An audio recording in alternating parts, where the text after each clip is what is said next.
মোস্তাকিম আমারে বাঁচা, আমারে বাঁচা মোস্তাকিম, আমারে বাঁচা।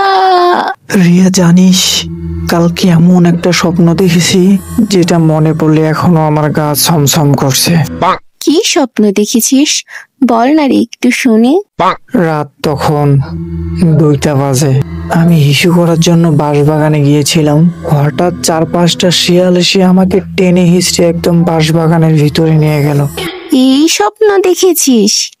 এই স্বপ্ন দেখে আবার এত ভয় পেয়েছিস? আমি একাই 10-12টা শিয়ালকে লাঠি দিয়ে পিটিয়ে মেরে ফেলি জানিস। তুই তো পুরুষ জাতির কলঙ্ক রে।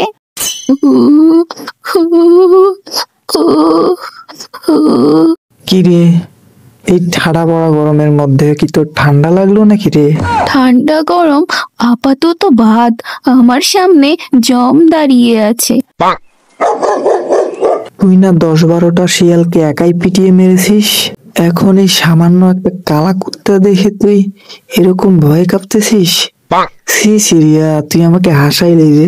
মোস্তাকিম আমারে বাঁচা, আমারে বাঁচা মোস্তাকিম, আমারে বাঁচা।